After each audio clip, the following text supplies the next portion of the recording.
How did you get involved with this project?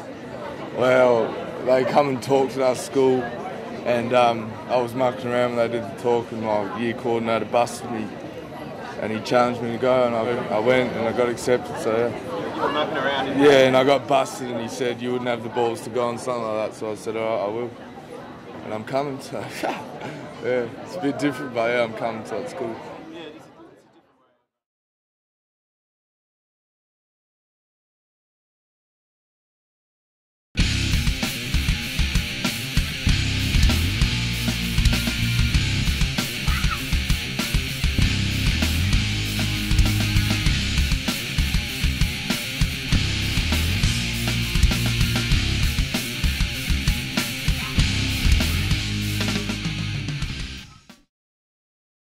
I think it's great that we're getting like so much coverage, and it's good that so many people are realising what we're doing now, because when we first started people were like, what, where's East Timor? Yeah, and what made you decide to go? Parents wouldn't pay for my leavers trip.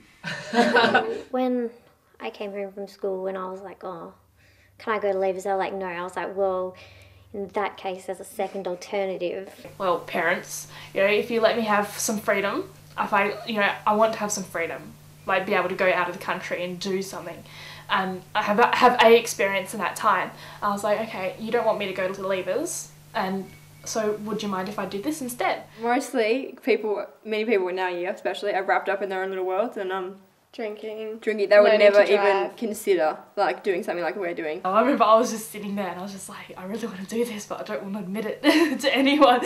So when I was walking out, I remember I was just, can I please have a pamphlet? Well, about 2 years ago I suffered from severe depression and anxiety. Most of the problem is that my dad died when I was younger, and because I'm the youngest in the family, I never really got to deal with it when all my sisters did. Like, I didn't know how to deal with it, and I think that I just sort of left it for a while, and then I started dealing with it like a couple of years ago. The only way I got through things like that was with the help from other people. I think now it's my turn to help someone else. Yeah, that's one of the reasons why I chose to go on the trip, because I don't know what I want to do. I hate it. My mum says she still doesn't know what she wants to be when she grows up. Like, I don't know, I think it's a pain that they force everything on you so quickly. Like, everyone's got so much time and they're like, you have to choose what you want to do now. I don't care anymore, like, I just take my time getting to where I want to go. Even to the day at the airport, I was like, oh, well, I'm going, I know I'm going, but I'm not really excited. And out of these people running around, like, some of the people on the trip were different to me, and that's fair enough.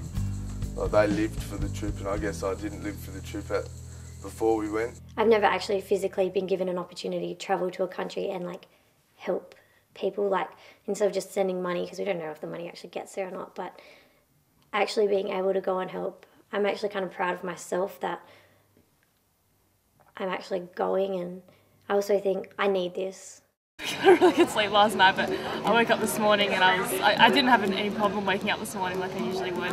So I just got out of bed and I was like, alright, let's do this. What do you reckon your mates will be doing right now at leavers? Having a lot more fun than me at the moment.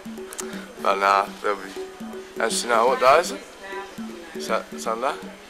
No, they'll be travelling down. So yeah, they'll be safe for now. So you're not really having any fun at the moment? No, well, I was enjoying it until we got to the airport, but yeah, I'm just glad we're through now, so yeah. Am I supposed to say we're having fun? No, you said we're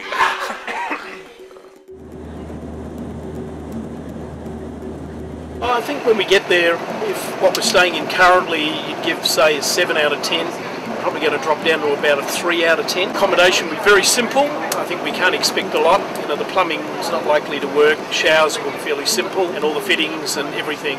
We certainly won't be having air conditioning or anything like that. So, yes, it'll be hot. It'll be a bit sticky, but the warmth of the welcome hopefully will outdo all of that. I missed heaps of the meetings, and I probably went to like 2 out of 20 because my grandma was sick in hospital. She'd been in there for 4 or 5 months. That upset me a bit, and that's probably why I didn't even want to probably more reason why I didn't want to go away. I'm amazed it's such a comparison because we just went by other embassies and you see like a huge fan, like the US embassy will be all done up nice, and next door there'll be like a derelict house with the door falling off or something. It's going to be a bit longer now because there was a road closed and the Australian Army is escorting us a different way. Welcome to Timor, Benvindo, Timor-Leste. My name is Michael Stone.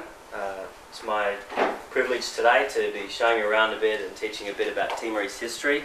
It was in November 1975 when the Indonesians were about to invade that Jose Ramos Horta, who's my boss, went over to Darwin and tried to convince Roger East to come over to help him set up a media network here in Timor. And then Roger East ended up getting murdered in cold day, broad daylight, cold blood, on the wharf there where we'll go today in front of Dili.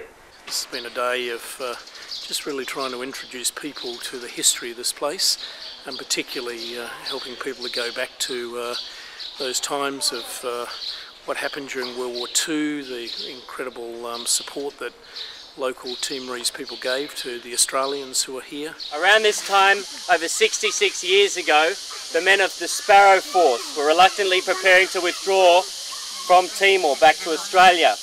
They just repelled the last great military attacks from the Japanese near Same, which is on this road on the south coast of the island. So we kind of like looked at that whole history and then moved through to 1975 and the fact that this country had a short period of independence, the Indonesian invasion, and we're now really at the political jail where many political prisoners were tortured and executed, and just getting a bit of a grasp of an understanding of what actually happened in this country from 1975 through to 1999 when they voted for independence. Through your friendship, compassion and understanding, you have the power to influence on the deepest of levels. Over the next 10 days, you can learn from the rich history that marks this ground and think about what your contribution will be to East Timor, to humanity.